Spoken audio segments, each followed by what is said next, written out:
21 जून से प्रारंभ होने वाले टीकाकरण महाअभियान को लेकर मंत्री ओम प्रकाश सकलेचा ने रविवार को कलेक्टर कार्यालय में पत्रकार वार्ता की और पत्रकारों से रूबरू हुए।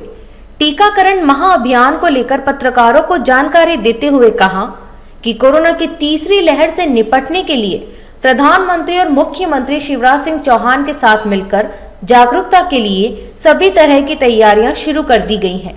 उन्होंने कहा कि 21 जून से वैक्सीनेशन का महाअभियान शुरू होने जा रहा है, जिसे लेकर सोमवार से पहली तैयारी में 18+ के युवाओं को वैक्सीन लगाई जाएगी, जिसके लिए जिले में 26,000 वैक्सीनेशन का लक्ष्य या तैयारियां रखी गई हैं। दूसरी तैयारियों के संबंध में उन्होंने कहा कि दूसरी तैयारियां अनुशासन की होंगी। इसी कारण प्रेस वार्ता खत्म होने के बाद आंगनवाड़ी कार्यकर्ताओं की बैठक ली जाएगी।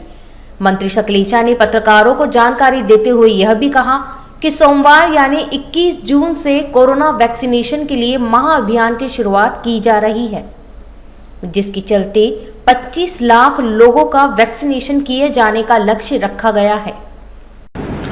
जिस स्थिति में जब भाजपा की सरकार आई थी तब जिला अस्पताल में कोई भी जांच की सुविधा नहीं थी। आज यहाँ पे उत्तम सभी टाइप की सुविधाएं हैं, लेकिन जैसा जीवन का नियम है कि हर चीज में बहुत सुधार की गुंजाइश होती है। हमने कुछ सुधार की योजनाएं बनाई हैं। अगले शनिवार तक हम जिला अस्पताल का एक मास्टर प्लान बना रहे हैं। तो मास्टर प्लान प्रशासन और जिले के डॉक्टर्स हमको प्रस्तुत करेंगे।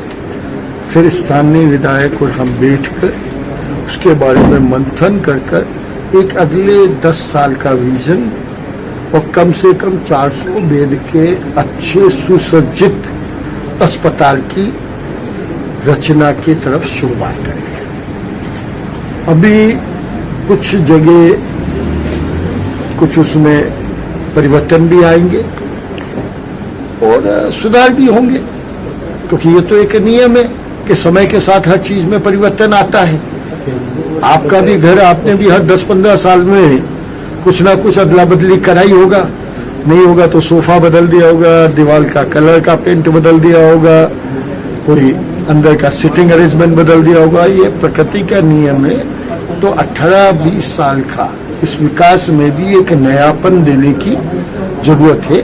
वो अगले सप्ताह हम आपसे पूरी चर्चा करके या उससे अगले सैटरडे भी हो सकता है, क्योंकि प्लानिंग एक दिन में पूरी हो पाए ना हो पाए, तो ज्यादा से ज्यादा 15 दिन में एक नया पूरा स्वरूप जिसमें 400 बेड के पूरे अस्पताल को समाहित करते हुए पूरी आपको हम कल्पना घूमने के बाद आपको कुछ ऐसा लगा हो कि अस्पताल में और नई चीज मिलती है? बहुत कुछ चीजें हैं, तो थोड़ा सा समय और थोड़ा सा पेशेंस चाहिए।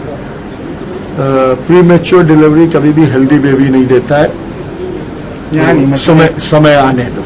यहाँ केसेस ज्यादा रेफर उदयपुर किए जाते हैं, इसमें काफी सुधार काफी टाइम से। देखिए, केसेस उदयपुर रेफर करने की शिकायतें पिछले 10 सालों से है।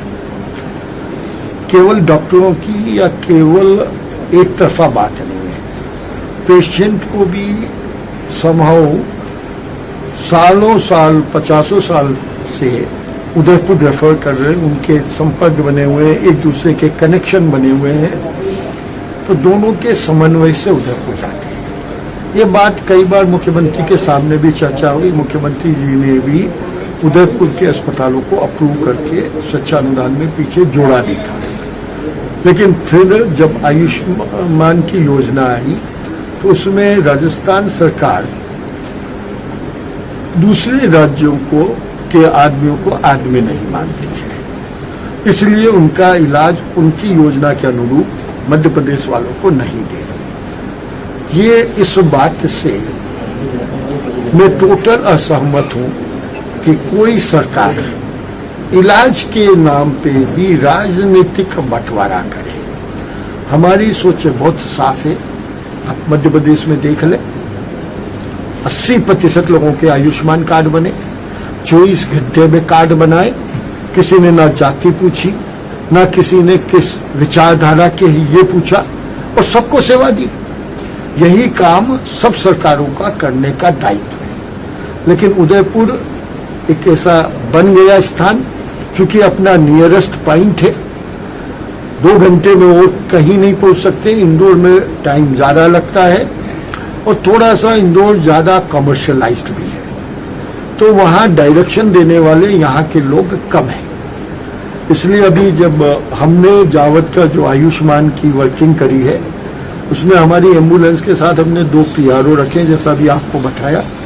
एक इंदौर में बिठाया, एक अहमदाबाद में बिठाया।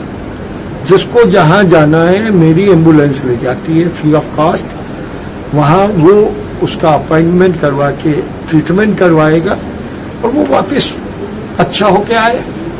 यही हमारा दायित्व है, यही हम प्रयास कर रहे हैं। एक और 300 उद्योगों के लिए अभी 2 दिन पहले चर्चा चली थी, किस तरह के उद्योग है जो? 300 नहीं, 150 उद्योग की मैंने कहा था। शब्दों का थोड़ा सा कुछ याद रह जाते, आंकड़े मुझे भूलता नहीं हूं।